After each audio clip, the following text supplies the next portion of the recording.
صلی اللہ علیہ وعلى آلہ وصحبہ وبارک وسلم تسلیما کثیرا کثیرا أما بعد فأعوذ بالله من الشيطان الرجيم بسم الله الرحمن الرحيم يا أيها الذين آمنوا كونوا قوامين لله شهداء بالقسط ولا يجرمنكم شنآن قوم على ألا تعدلوا اعدلوا هو أقرب للتقوى صدق الله العظيم. لائق صدر احترام بزرگوں اور دوستوں، گزشتہ 2 جمعے سے اعلانات آپ کے سامنے آئے ووٹنگ کے سلسلے میں کہ ووٹر لسٹ تیار ہو رہی ہے، اس میں ناموں کا اندراج ہو رہا ہے اور جو فوت ہو چکے ہیں ان کے نام کو خارج بھی کیا جا رہا ہے. اس حوالے سے دوسرے لوگ بہت زیادہ الرٹ ہیں، بہت زیادہ محنتیں کر رہے ہیں. ان کے ورکرز گھر گھر جا کر کے لوگوں کو اس کام کی طرف متوجہ کرواتے ہیں، ان کے نام کو لسٹ میں شامل کرواتے ہیں اور جو فوت ہو چکے ہیں ان کا نام لسٹ سے خارج کراتے ہیں تاکہ مس یوز نہ ہو سکے. لیکن ہم خواب غفلت میں سوئے ہوئے ہیں، ہمیں اس کی اہمیت کا ہی اندازہ نہیں ہے، یا شاید ہم یہ سمجھتے ہیں کہ یہ ہمارے لیے کوئی کارگر چیز نہیں ہے. اس وجہ سے ہم نے اس فکر کو اپنے اوپر نہیں لیا.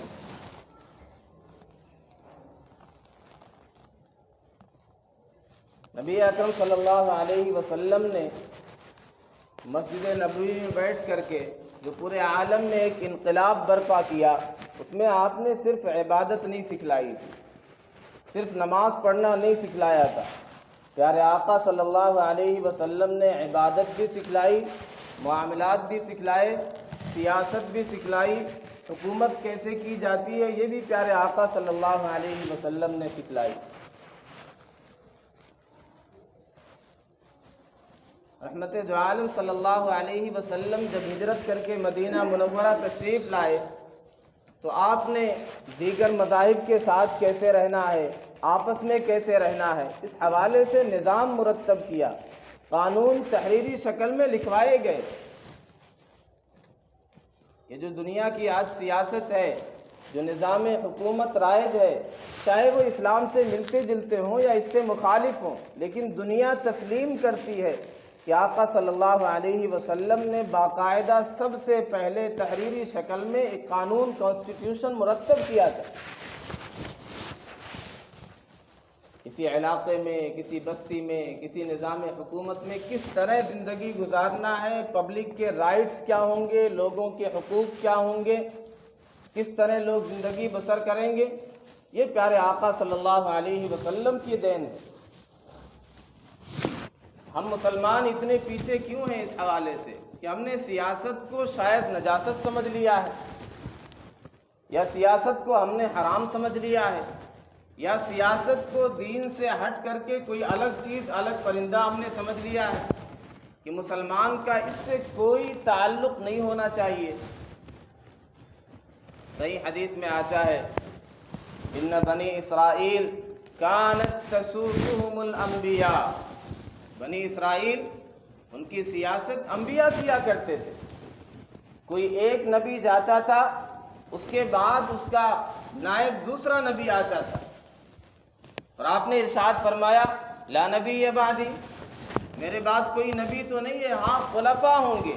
اور انہوں نے شاندار طریقے سے سیاست کی. سیاست کے معنی کیا ہوتے؟ ساسا یسوس سیاستن، انتظام کرنا. آپ گھر کے نظام کو سنبھالتے ہیں، گھر کی سیاست ہے. ایک گاؤں کا نظام سنبھالتے ہیں، یہ گاؤں کی سیاست ہے، پورے ملک کا نظام سنبھالتے ہیں، یہ ملکی سطح کی سیاست ہے۔ ہاں، اس میں اگر خیر خواہی کا جذبہ نکل جائے، اللہ کا ڈر لیڈر کے دل سے نکل جائے، دینی چیزیں نکل جائیں، تو پھر وہی ہے جدا ہو دین سیاست سے، تو پھر رہ جاتی ہے چنگیزی۔ سیاست دین سے ہٹ کر کے کوئی الگ چیز نہیں ہے۔ رحمت دو عالم صلی اللہ علیہ وسلم نے ارشاد فرمایا، لا یلدغ المؤمن من جحر مرتين، مومن ایک سوراخ سے 2 مرتبہ ڈسا نہیں جاتا۔ آپ نے کب ارشاد فرمایا؟ یہ ایک ایسے موقع پر، غزوہ بدر کے موقع پر، ایک شخص کو پکڑا گیا، قید کر لیا گیا، گرفتار کر لیا گیا۔ وہ پیارے آقا صلی اللہ علیہ وسلم کی شان میں ہجو کرتا تھا، نازیبا اشعار کہتا تھا، گستاخی کرتا تھا شان رسالت میں۔ جب یہ گرفتار ہو گیا تو اب اس نے منت سماجت کرنی شروع کر دی کہ میں توبہ کرتا ہوں، اب ہجو نہیں کروں گا، گستاخی نہیں کروں گا، ایسے اشعار نہیں کروں گا، نہیں کہوں گا، آپ کے مقابلے میں نہیں آؤں گا۔ چھوڑ دیا گیا۔ پھر وہی پکڑا گیا غزوہ احد کے موقع پر، پھر وہی پرانی حرکت، منت و سماجت کرنے لگا، توبہ کرنے لگا۔ تو اس موقع پر پیارے آقا صلی اللہ علیہ وسلم نے ارشاد فرمایا، لا یلدغ المؤمن من جحر مرتين، مومن عقل مند ہوتا ہے، دانش مند ہوتا ہے، دوررس نگاہ اس کے پاس ہوتی ہے۔ ایک سوراخ سے 2 مرتبہ ڈسا جائے ایسا نہیں ہوتا ہے، وہ چوکنا رہتا ہے، الرٹ رہتا ہے۔ امام ابو یوسف رحمۃ اللہ علیہ ہم سب جانتے ہیں، امام اعظم ابو حنیفہ رحمۃ اللہ علیہ کے خاص شاگردوں میں سے ہیں، اور مسلک حنفی جو سب سے زیادہ آج دنیا میں اس کے فالوور ہیں، اس کی وجہ ان کے شاگرد ہیں، امام ابو یوسف ہیں، امام محمد ہیں۔ ان کا قول ہے، ان کا فتویٰ ہے، ان کا جملہ ہے، من لم یعرف اہل زمانہ فہو جاہل،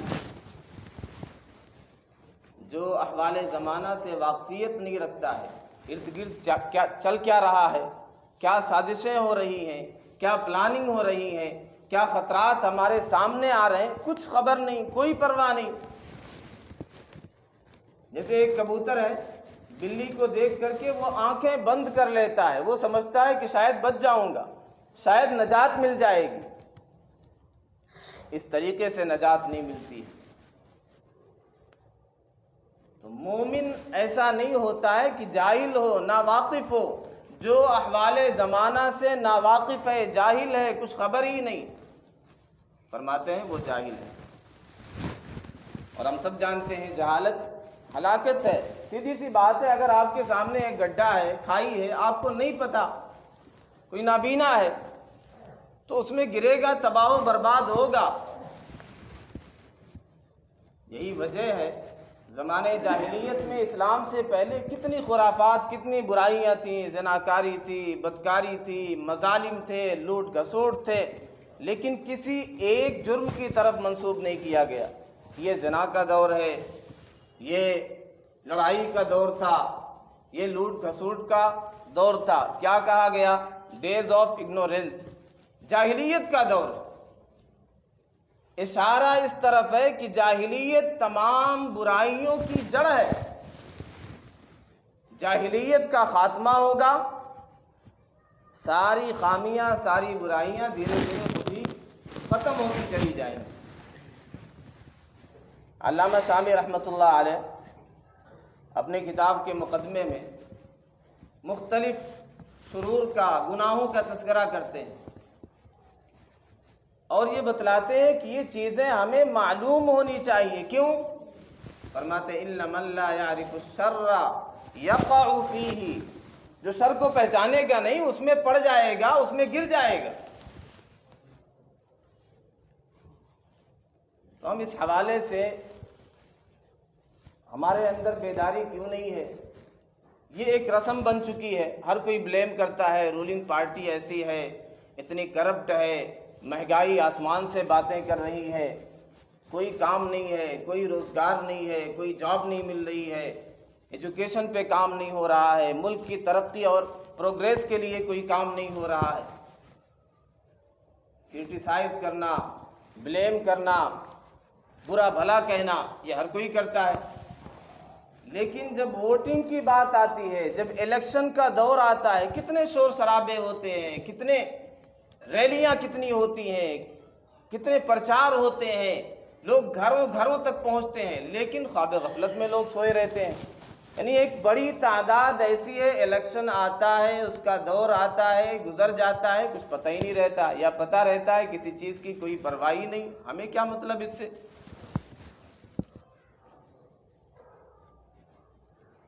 کتنے ووٹ پڑتے ہیں؟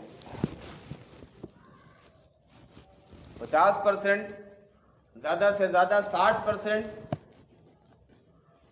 ریکارڈ کے مطابق 2014 لوک سبھا الیکشن میں سب سے زیادہ ووٹنگ ہوئی، کتنی؟ 64%۔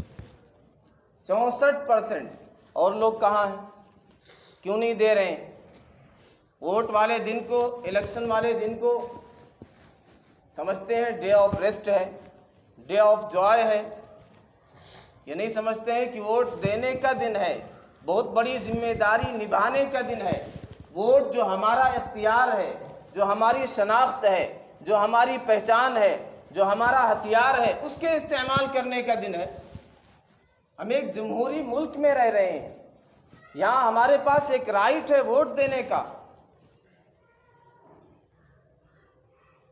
ہمارے پاس ایک ہتھیار ہے نظام کو، سسٹم کو چینج کرنے کا۔ ہم سب جانتے ہیں یہاں ووٹ، بنیاد حکومت کی ووٹ پر ہوتی ہے۔ کسے کہتے ہیں جمہوریت؟ یہاں پہ کیا ہوتا ہے؟ By the people, for the people, عوام کے ذریعے سے، لوگوں کے ذریعے سے حکومتیں منتخب ہوتی ہیں، نمائندے منتخب ہوتے ہیں، لیڈر اور نیتا منتخب ہوتے ہیں، ممبر آف پارلیمنٹ منتخب ہوتے ہیں، لوگوں کے لیے، ہمارے رائٹ کے لیے، ہمارے حق کے لیے، ہماری سہولیات کے لیے، ملک کی ترقی کے لیے، ملک کے کام کے لیے۔ اور ہم سب جانتے ہیں بارہا ایسا ہوتا ہے، ایک معمولی فرق کے ساتھ چند ووٹوں سے ہار جیت کا فیصلہ ہو جاتا ہے۔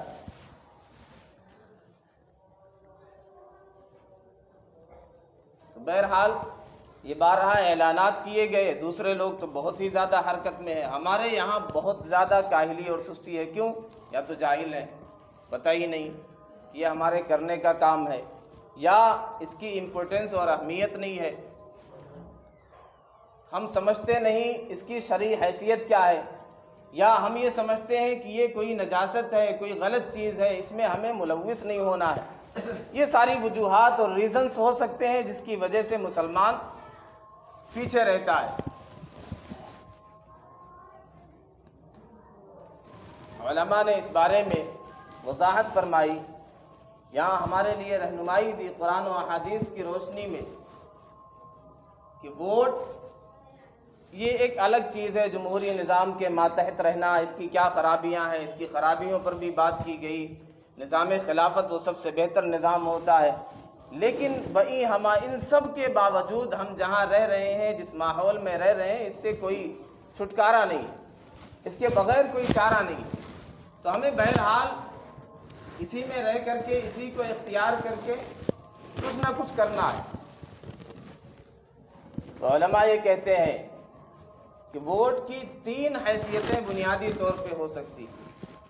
ووٹ ہمارا یا تو شہادت ہوگا کہ ہم گواہی دے رہے ہیں، یہ میری رائے کے مطابق، ان مائی پرسنل اوپینین، میری ذاتی رائے کے مطابق یہ نیتا، یہ لیڈر بہتر ہے، اچھا ہے، قوم کے حق میں مفید ہے، ملک کے لیے، ملک کی ترقی کے لیے کام کرے گا، پیس اینڈ پروسپیرٹی کے لیے کام کرے گا، تو میں یہ گواہی دیتا ہوں کہ اسے منتخب ہونا چاہیے، اسے نیتا بننا چاہیے۔ اور شہادت کے حوالے سے قرآن میں، احادیث میں کیا ہے؟ وَلَا يَأْبَ الشُّهَدَاءُ إِذَا مَا دُعُوا، جب گواہوں کو بلایا جائے گواہی دینے کے لیے تو وہ انکار نہ کریں، وہ پیچھے نہ ہٹیں، وہ گھروں پر نہ بیٹھے رہیں، وہ گواہی دینے کے دن کو ڈے آف ریسٹ نہ سمجھیں، ڈے آف جوائے نہ سمجھیں، ڈے آف رسپانسبلٹی سمجھیں، ذمہ داری کا دن سمجھیں، ڈے آف سسٹم چینجنگ سمجھیں۔ اس کے ذریعے سے نظام بدل سکتا ہے، حکومت بدل سکتی ہے۔ وَلَا يَأْبَ الشُّهَدَاءُ إِذَا مَا دُعُوا، جب گواہوں کو بلایا جائے گواہی دینے کے لیے اس سے پیچھے نہ ہٹیں، اس سے انکار نہ کریں۔ اسی طرح جھوٹی گواہی نہ دیں۔ پیارے آقا صلی اللہ علیہ وسلم نے ارشاد فرمایا، لوگوں الا انبئکم باکبر الکبائر، بڑے بڑے گناہوں کے بارے میں نہ بتلاؤں؟ کبیرہ میں بھی جو بڑے ہیں، ایک تو یہ صغیرہ پھر کبیرہ، چھوٹے میں جو بڑا ہے، ایک ہے بڑوں میں بڑا۔ صحابہ نے کہا ضرور ارشاد فرمائیں۔ آپ نے ارشاد فرمایا الاشراک باللہ، اللہ کے ساتھ کسی کو شریک ٹھہرانا، وعقوق الوالدین، والدین کی نافرمانی کرنا۔ حدیث میں وجلس وکان متکئا، آپ پیچھے ٹیک لگا کر بیٹھے ہوئے تھے، آپ سیدھے ہو گئے۔ آپ نے ارشاد فرمایا الا وقول الزور وشہادۃ الزور وشہادۃ الزور، سنو اور جھوٹی گواہی دینا، اور جھوٹی گواہی دینا، اور جھوٹی گواہی دینا۔ حتی قلنا لیتہ سکت، آپ نے اتنا زیادہ اس کو ارشاد فرمایا، ہم نے کہا کاش آپ خاموش ہو جاتے۔ یعنی پیارے آقا صلی اللہ علیہ وسلم کو تکلیف ہو رہی، بار بار آپ کہہ رہے ہیں، صحابہ کہہ رہے ہیں ہم نے کہا کاش کہ آپ خاموش ہو جاتے۔ تو اس کی اہمیت کو بتلانے کے لیے جھوٹی گواہی کتنا سنگین جرم ہے، کتنا بڑا گناہ ہے، آپ نے اس اہمیت کے ساتھ بتلایا۔ تو ہم اگر کسی کے بارے میں جھوٹی گواہی دیتے ہیں، کیوں؟ ہماری قوم کا ہے، ہمارے خاندان کا ہے، ہمارے علاقے کا ہے، اس لیے ہم لیڈر منتخب کریں گے؟ نہیں، یہ چیز نہیں دیکھنا ہے۔ عام قوم کا فائدہ کس میں ہے، ملک کا فائدہ کس میں ہے، تو ہم شہادت دیں گے، اس پر بھی ہماری پکڑ ہوگی، مواخذہ ہوگا۔ ہمیں شہادت دینا ہے، درست شہادت دینا ہے۔ میں نے جس آیت کریمہ کی تلاوت کی ہے، اس کے پس منظر میں، بیک گراؤنڈ میں شان نزول کے بارے میں آتا ہے، یہود انتہائی سازشی لوگ، ہم سب جانتے ہیں، پیارے آقا صلی اللہ علیہ وسلم کے قتل کی انہوں نے سازشیں رچائی۔ اس موقع پر یہ آیت آئی کہ ٹھیک ہے تمہارے دشمن ہیں، پیارے آقا صلی اللہ علیہ وسلم کے جانی دشمن ہیں، خون کے پیاسے ہیں، اس کے باوجود جب گواہی دینے کی بات آئے تو عدل کا دامن، انصاف کا دامن چھوڑنا نہیں ہے، بھلے ہی تمہارے مخالف ہیں۔ یا ایھا الذین آمنوا کونوا قوامین للہ شہداء بالقسط، اللہ کے لیے گواہی دے، ٹھیک ٹھیک، انصاف کے ساتھ، عدل کے ساتھ، حق کے ساتھ۔ ولا یجرمنکم شنآن قوم علی الا تعدلوا، کسی قوم کی دشمنی تمہیں اس بات پر نہ ابھارے کہ تم انصاف کا دامن ہی چھوڑ دو، انصاف ہی نہ کرو۔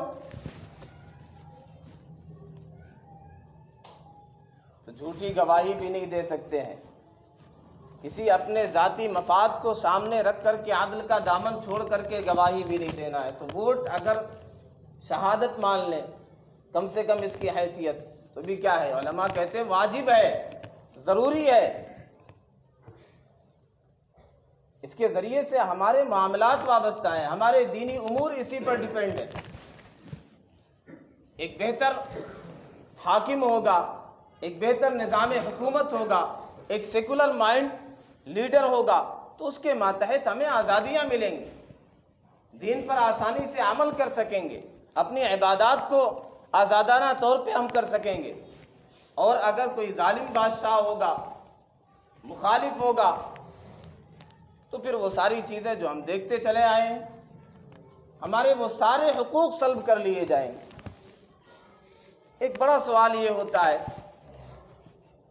لوگ یہ کہتے ہیں کہ ہر کوئی تو کرپٹ ہے، ہر پارٹی چور ہے، اس میں فراڈ قسم کے لوگ ہیں، کرپشن ہر جگہ ہے، ہر کوئی اپنا فائدہ دیکھتا ہے، ہمارا اپنا کوئی نہیں ہے، ہمارے لیے مفید کوئی نہیں ہے، تو کیا کریں؟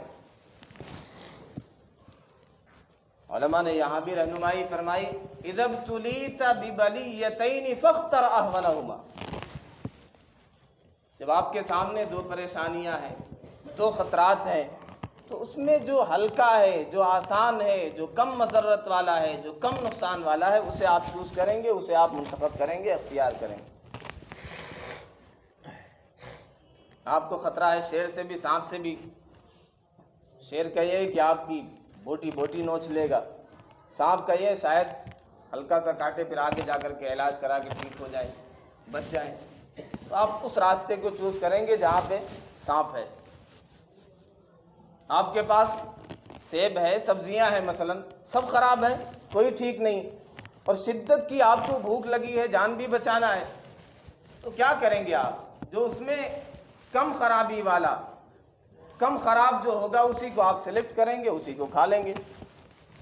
جب سارے ہی چور ہیں، سارے ہی گھوٹالہ کرنے والے ہیں، سبھی کرپٹ ہیں، تو ان میں جو ہلکا ہے، جو کم کرپٹ ہے، اس کی وجہ سے یہ ہے کہ ہماری بہت سی جانیں چلی جائیں گی، ایمان تو محفوظ رہے گا، عبادت گاہیں تو محفوظ رہیں گی، ہمارے علماء تو محفوظ رہیں گے، دینی معاملات میں مداخلت کو نہیں کی جائے گی، تو ہم ایسی پارٹی کو منتخب کریں گے۔ بہرحال ووٹ کی کم سے کم حیثیت کیا ہے؟ شہادت کی ہے،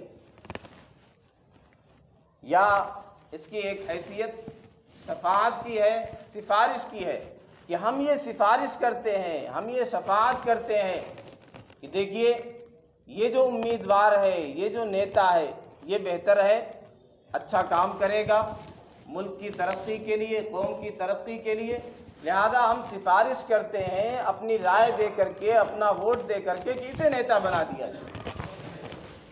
اور شفاعت حسنہ بھی ہوتی ہے، شفاعت سیئہ بھی ہوتی ہے۔ قرآن میں من یشفع شفاعتا حسنتا یکن لہ نصیب منہا ومن یشفع شفاعتا سیئتا یکن لہ کفل منہا۔ جو اچھی سفارش کرے گا، جو اچھی شفاعت کرے گا، تو اس کے لیے اس میں سے حصہ ہوگا۔ آپ کا امیدوار اچھا کام کرے گا تو آپ کا بھی اس میں سے حصہ ہوگا، اور اگر آپ نے غلط سلیکٹ کیا ہے، غلط کو منتخب کیا ہے، تو اس کے گناہوں میں بھی آپ برابر کے شریک رہیں گے۔ اسی طرح ووٹ کی حیثیت یا تو شہادت، یا تو شفاعت، یا تو وکالت ہے۔ وکالت میں کیا ہوتا ہے؟ آپ اپنے کسی معاملے کے بارے میں آپ کو مقدمہ دائر کرنا ہے، آپ ایک بہترین وکیل ہائر کرتے ہیں، یہ میرے لیے بہتر ہے، میرا خیر خواہ ہے، میرا مقدمہ اچھے سے لڑے گا، میرا حق مجھے مل جائے گا، میرے ساتھ ناانصافی نہیں ہوگی۔ تو یہاں بھی ہم جو سلیکٹ کرتے ہیں، ایک نیتا منتخب کرتے ہیں، اس میں کیا ہے؟ ہم وکیل بناتے ہیں۔ میں اپنی رائے دے رہا ہوں، میں اپنا ووٹ دے رہا ہوں، اور میں یہ سمجھتا ہوں کہ یہ میرے لیے بہتر ہے، میری رائے میں یہ بہتر ہے، یہ میرے لیے، قوم کے لیے کام آئے گا، فائدہ کرے گا۔ تینوں حیثیتوں کے اعتبار سے بعد نے اسے امانت بھی کہا ہے، اور امانت کے بارے میں یہ ہے جو اس کا حقدار ہو اسے حوالے کر دیا جائے۔ ان ترد الامانات الى اہلها۔ نبی اکرم صلی اللہ علیہ وسلم فتح مکہ کے موقع پر تشریف لائے، چابی حوالے تھی ایک صاحب کے جو مسلمان نہیں ہوئے تھے اس وقت تک۔ صحابہ کی خواہش تھی کہ چابی خانہ کعبہ کی ہمارے قبضے میں آ جائے، سیدنا علی رضی اللہ عنہ اور بعض دیگر صحابہ۔ وہ صاحب چابی اپنے قبضے میں رکھنے کے لیے اوپر چڑھ گئے خانہ کعبہ کے، بچنے لگے، بچانے لگے۔ پیارے آقا صلی اللہ علیہ وسلم نے صحابہ کو منع کر دیا، اور یہ کہا کہ دیکھو ان ترد الامانات الی اہلها، جو اس کا اہل ہے امانت اسی کے حوالے کر دو۔ آپ نے یہ نہیں کہا کہ نہیں صحابہ میں یہ فلاں سب سے افضل ہے، ان کے حوالے کر دیا جائے۔ تو یا تو یہ امانت ہے ہمارا ووٹ، یا یہ شہادت ہے، یا یہ سفارش اور شفاعت ہے، یا یہ وکالت ہے۔ تمام چیزوں میں ما لا یتم الواجب الا به فهو واجب، یہ واجب ہے، جس کے ذریعے سے ہمارے واجبات پورے ہوتے ہیں، جس کے ذریعے سے ہم آزادی کے ساتھ اپنے دین پر عمل کر سکتے ہیں۔ وہ چیز جو سبب بن رہی ہے اس کا، وہ خود واجب ہو جائے گی۔ گناہ کا سبب بننا بھی گناہ ہے، اور نیکی کا سبب بننا بھی نیکی ہوتا ہے۔ اسی لیے قرآن میں کہا گیا ان کے معبودان باطلہ کو گالی مت دو، برا بھلا مت کہو. کیوں؟ پلٹ کر کے وہ فَيَسُبُّ اللَّهَ عَدْوًا بِغَيْرِ عِلْمٍ، تمہارے رب کو، اللہ کو برا بھلا کہیں گے نادانی میں، دشمنی میں. تو یہاں علماء نے مسئلہ مستنبط کیا کہ ہم گناہ کا اگر سبب بنیں گے، ذریعہ بنیں گے، تو ہم بھی گنہگار ہوں گے. ایسے ہی جس چیز پر ہمارے دینی امور کا دار و مدار ہو کہ آزادی سے عبادتیں کر سکتے ہیں، تو یہ چیز بھی واجب ہو جائے گی. اسے واجب لغیر ہی کہا جاتا ہے. تو اس حوالے سے آپ سب سے گزارش ہے، اس سے پہلے بھی اعلانات ہوئے کہ اس حوالے سے غفلت کو دور کریں. وہی ہے، لمحوں نے خطا کی تھی، صدیوں نے سزا پائی. غفلت میں ہم سوئے رہتے ہیں، الیکشن آتا ہے، الیکشن کا دور آتا ہے، الیکشن کا دن آتا ہے، ہمیں کوئی پرواہ نہیں، کیا کریں گے ہم ووٹ ڈال کر کے، ہمارے ایک ووٹ سے کیا ہوگا. بہت کچھ ہو جاتا ہے، ایک ووٹ سے ہار جیت کا فیصلہ ہو جاتا ہے، اچھے اور برے کا سلیکشن ہو جاتا ہے. تو اس غفلت سے نکل جائیں. علماء اپنے اکابرین یہ کہہ رہے ہیں کہ ہم اپنے حق رائے دہی کا، اپنے ووٹ کا صحیح استعمال کریں. اپنا جو ہتھیار ہے اسے سمجھیں، اپنی شناخت اسے سمجھیں، اپنی پہچان سمجھیں، اپنا حق وصول کریں. اس کے لیے سب سے پہلا مرحلہ کہ پہلے نام تو آئے. 18 سال، 20 سال، 25 سال کے لوگ ہیں، نام ہی نہیں ووٹر لسٹ میں. یا ہم اس وجہ سے مطمئن ہیں کہ ہاں پچھلے الیکشن میں نام تھا، اب بھی ہوگا، اس بھروسے بھی نہ رہیں. جا کر کے دیکھیں تو لسٹ نکال کر کے نام ہے یا نہیں ہے. نام تو اس میں اسپیلنگ آپ کی صحیح ہے کہ نہیں نیم کی، اگر غلط ہے تو اس کا کریکشن کروائیں، اسے درست کرائیں. بڑے بوڑھے جو آپ کے فوت ہو چکے ہیں ان کا نام لسٹ سے خارج کریں. جو ووٹ نہیں دیتے ہیں ان کا بھی مس یوز ہو جاتا ہے، کوئی دوسرا جا کر کے ووٹ دے دیتا ہے کسی ایسے شخص کو جسے ہم نہیں چاہتے، کسی ایسے لیڈر کو جسے ہم پسند نہیں کرتے. یا جو ہمارے اپنے فوت ہو چکے ہیں، دنیا سے جا چکے ہیں، ان کا نام لسٹ سے ہم نے نہیں نکلوایا تو بھی اس کا مس یوز ہو جاتا ہے، غلط استعمال ہو جاتا ہے. تو اس حوالے سے اعلان کیا گیا تھا کہ اب 21 تاریخ، 28 تاریخ صبح 10 بجے سے لے کر کے شام 5 بجے تک جو پولنگ بوتھ ہیں جہاں آپ ووٹ دیا کرتے ہیں، وہاں پہ لوگ بیٹھتے ہیں، ذمہ دار بیٹھتے ہیں. وہاں سے جا کر کے آپ اپنا نام اس میں شامل کرا سکتے ہیں لسٹ میں، یا جن کا جو جا چکے ہیں دنیا سے ان کا نام خارج کرا سکتے ہیں. لیکن اس بارے میں دو چیزیں ہیں، ایک تو آف لائن ہوتا، آپ وہاں جا کر کے کام کرائیں گے، ایک آن لائن ہوتا ہے. اس کے لیے موبائل میں آپ کے ایک ایپ مل جائے گا، ووٹر ہیلپ لائن.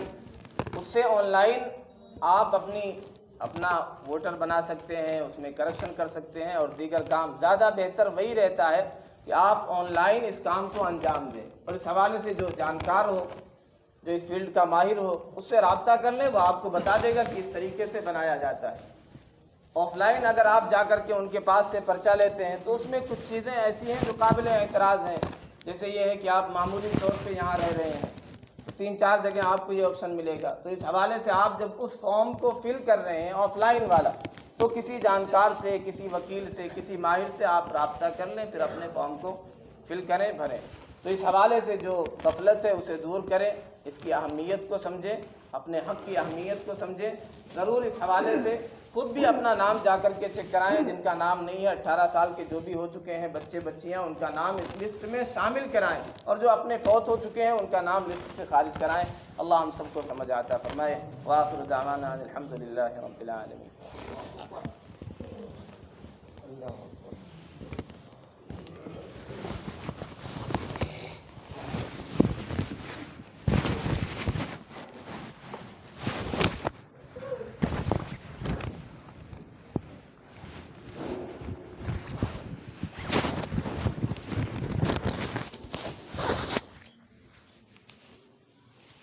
ورسوله صلى الله عليه وعلى آله وصحبه وبارك وسلم تسليما كثيرا كثيرا.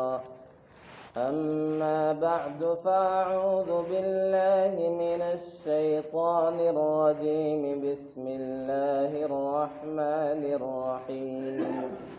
يا أيها الذين آمنوا كونوا قوامين لله شهداء بالقسط